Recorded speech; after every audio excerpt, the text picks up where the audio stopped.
18 ವರ್ಷಗಳ ಬಳಿಕ ಆರ್ಸಿಬಿ ಕಪ್ಪನ್ನ ಗೆಲ್ತು. ಅಭಿಮಾನಿಗಳ ಕಾಯುವಿಕೆ ತಮ್ಮ ಪ್ರಾರ್ಥನೆಗಳನ್ನು ಸಾರ್ಥಕಗೊಳಿಸಿತ್ತು. ಆ ಸಾರ್ಥಕತೆಯ ಸಂತಸ ಸಂಭ್ರಮದ ನೆಪದಲ್ಲಿ ಸೂತಕದ ಕರಿ ನೆರಳು ಈಗ ಆವರಿಸಿಬಿಟ್ಟಿದೆ. ಬೆಂಗಳೂರು ತಂಡ ಕಪ್ ಗೆದ್ದ ಸಂಭ್ರಮಾಚರಣೆ ಅನ್ನೋದಾಗಿ ಬಂದಂತಹ 11 ಅಮಾಯಕರು ಯಾರದ್ದೋ ಕಾಲಡಿಯಲ್ಲಿ ಸಿಲುಕಿ ಕಾಲವಶ ಆಗಿದ್ದಾರೆ. ಮಕ್ಕಳನ್ನ ಕಳೆದುಕೊಂಡಂತ ಕುಟುಂಬಸ್ಥರ ಕಣ್ಣೀರು ಮತ್ತು ಆಕ್ರಂದವಂತೂ ಎಲ್ಲರ ಕರಳನ್ನ ಹಿಂಡುವಂತೆ ಮಾಡಿದೆ.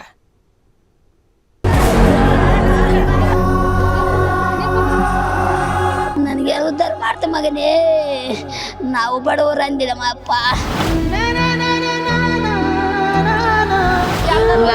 ಅಪ್ಪ ನನ್ನ ಮನೆಗೆ ನೀ ತಣ್ಣಗೆ ಮಗನೇ. ಈಗ ನನ್ನ ಮಗನ ಯಾರು ಸರ್ ತಂದು ಕೊಡ್ತಾರೆ? ನನ್ನ ಮಗನ ತಂದು ಕೊಡ್ತಾರೆ ಸರ್. ಅವ್ರು ಕೋಟೆ ಕೊಟ್ಟು ನನ್ನ ಮಗ ಬರ್ತಾನೆ ಸರ್.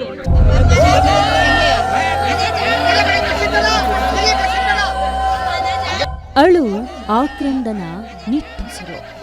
ಹೆಗಲ ಮೇಲೇರಿ ಆಡಿನಲಿದ ಮಗ, ಮಮತೆ ಮಡಿಲಲ್ಲಿ ಎದೆ ಎತ್ತರಕ್ಕೆ ಬೆಳೆದು ನಿಂತ ಮಗ ಮಗಳು ಶವವಾಗಿ ಬಂದಾಗ ಆಗುವ ಸಂಕಟದ ಚಿತ್ರಣವಿದು. ಯಾವ ಘಟನೆ ಸಂಭ್ರಮಕ್ಕೆ ಸಾಕ್ಷಿಯಾಗಬೇಕಿತ್ತೋ, ಯಾವ ಘಟನೆ ಐತಿಹಾಸಿಕ ಕ್ಷಣವೊಂದಕ್ಕೆ ಮುನ್ನುಡಿ ಬರೆಯಬೇಕಿತ್ತೋ, ಯಾವ ಘಟನೆ ಸಡಗರಕ್ಕೊಂದು ಹೆಸರಾಗಿ ಉಳಿಯಬೇಕಿತ್ತೋ ಅದು ಈಗ ರಾಜ್ಯದೆಲ್ಲೆಡೆ ಸೂತಕದ ನೆರಳೊಂದನ್ನ ಬಿಟ್ಟು ಹೋಗಿದೆ. 18 ವರ್ಷಗಳ ಬಳಿಕ ಕಪ್ ಗೆದ್ದ ಖುಷಿಯಲ್ಲಿ ತಮ್ಮ ನೆಚ್ಚಿನ ತಂಡವನ್ನ ಹಾರೈಸಲು ಸಂಭ್ರಮದಲ್ಲಿ ಭಾಗಿಯಾಗಲು ಹೋದ 11 ಜನರು ಅನ್ಯಾಯವಾಗಿ ಬಲಿಯಾಗಿ ಹೋಗಿದ್ದಾರೆ.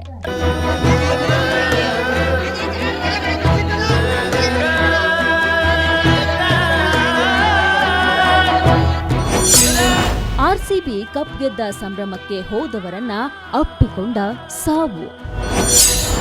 ಭೀಕರ ಕಾಲ್ತುಳಿತಕ್ಕೆ ಬೆಂಗಳೂರಿನ ಅಭಿಮಾನಿಗಳು ಬಲಿ.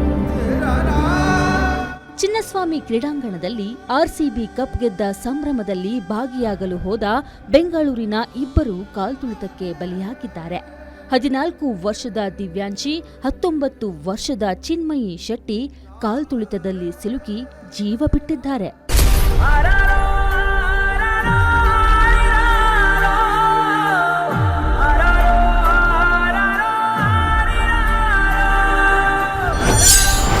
ಸಂಭ್ರಮಕ್ಕೆ ಸಾಕ್ಷಿಯಾಗಲು ಬಂದವರು ಸಾವಿನ ಮನೆಗೆ.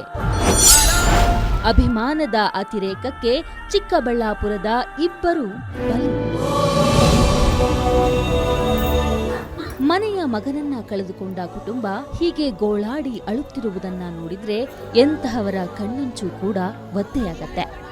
ನಿನ್ನೆ ಚಿನ್ನಸ್ವಾಮಿ ಕ್ರೀಡಾಂಗಣದ ಬಳಿ ನಡೆದ ಭೀಕರ ದುರಂತದಲ್ಲಿ ಜೀವ ಕಳೆದುಕೊಂಡ ಚಿಕ್ಕಬಳ್ಳಾಪುರದ ಶ್ರವಣ್ ಅಂತ್ಯಕ್ರಿಯೆ ವೇಳೆ ಕುಟುಂಬದ ಕಣ್ಣೀರು ಇದು. ಮತ್ತೊಂದು ಕಡೆ ಇದೇ ಚಿಕ್ಕಬಳ್ಳಾಪುರದ ಗೋಪಲ್ಲಿ ಗ್ರಾಮದ 22 ವರ್ಷದ ಪ್ರಜ್ವಲ್ ಕೂಡ ಈ ದುರಂತದಲ್ಲಿ ಜೀವ ಕಳೆದುಕೊಂಡಿದ್ದಾನೆ. ಪ್ರಜ್ವಲ್ನನ್ನ ಕಳೆದುಕೊಂಡ ಕುಟುಂಬದ ಆಕ್ರಂದನವಂತೂ ಹೇಳತಿರದಾಗಿತ್ತು.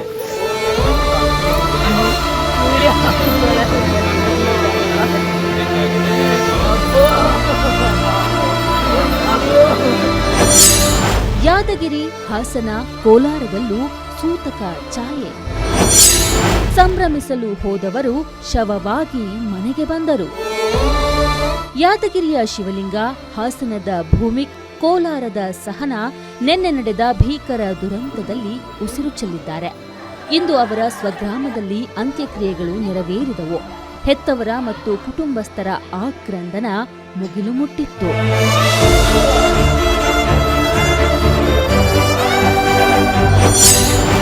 ಕಾಲ್ತುಳಿತಕ್ಕೆ ಬಲಿಯಾದ ತುಮಕೂರಿನ ಮನೋಜ್.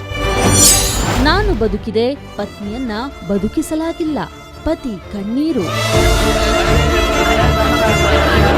ಇನ್ನು ತುಮಕೂರಿನ ಮನೋಜ್ ಕುಮಾರ್ ಎಂಬ ಯುವಕ ಕೂಡ ನಿನ್ನೆ ನಡೆದ ಕಾಲ್ತುಳಿತದಲ್ಲಿ ಬಲಿಯಾಗಿದ್ದಾನೆ.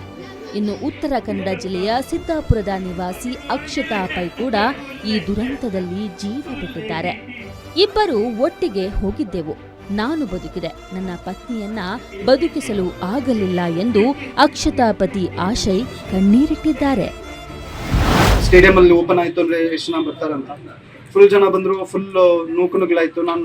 ನಾನು ಬ್ಯಾರಿಕೇಡ್ ಸೈಡಲ್ಲಿದ್ದೆ, ಅವಳು ನನ್ನ ಕೈ ಇಟ್ಕೊಂಡು ಈ ಕಡೆ ಇದ್ಲು. ಫುಲ್ ನೂಕುನುಗ್ಲಾಯ್ತು, ಜನ ತಳ್ಳಿದ್ರು, ಬಿದ್ರು, ನನ್ನ ಮೈ ಮೇಲೂ ಬಿದ್ರು, ಅವ್ರ ಮೈ ಮೇಲೂ ಬಿದ್ರು ಫುಲ್ಲು. ಸೊ ನಾನು ಸೈಡಿಗೆ ಇದ್ದಿದ್ರಿಂದ ಜನ ನನ್ಗೆ ಬಂದ್ಬಿಟ್ಟು ಹೇಳ್ದೆ, ನನ್ಗೆ ಸುಮಾರು ಹೊತ್ತು ಆಯ್ತು ಅದೇ ಥರ. ಇನ್ನು ಇದೇ ದುರಂತದಲ್ಲಿ ಕೋಲಾರದ ಸಹನಾ ಹಾಗೂ ತಮಿಳುನಾಡು ಕೊಯಮತ್ತೂರಿನ ಕಾಮಾಕ್ಷಿ ದೇವಿ ಕೂಡ ಬಲಿಯಾಗಿದ್ದಾರೆ. A mob cannot think, it only act ಅನ್ನೋ ಮಾತಿದೆ. ಸನ್ನಿ ಸಮೂಹಕ್ಕೆ ವಿವೇಚನೆಯ ಶಕ್ತಿ ಇರುವುದಿಲ್ಲ, ಅದರ ನಿಯಂತ್ರಣ ಸರಳವೂ ಕೂಡ ಅಲ್ಲ. 11 ಜೀವಗಳು ಅನ್ಯಾಯವಾಗಿ ಬಲಿಯಾಗಿ ಹೋಗಿವೆ. ಈ ಸಾವಿಗೆ ಹೊಣೆ ಯಾರು ಅಂತ ಕೇಳಿದ್ರೆ ಹೊಣೆ ಹೊರುವ ಒಂದು ಹೆಗಲು ಕಾಣುತ್ತಿಲ್ಲ. ಕೇವಲ ಅವರ ಮೇಲೆ ಇವರ ಮೇಲೆ ಅವರು ಹೇಳಿಕೊಂಡು ಜಾರಿಕೊಳ್ತಿದ್ದಾರೆ. ಇದಕ್ಕಿಂತ ವಿಪರ್ಯಾಸ ಇನ್ನೊಂದು ಯಾವುದಿದೆ? News desk, guarantee news.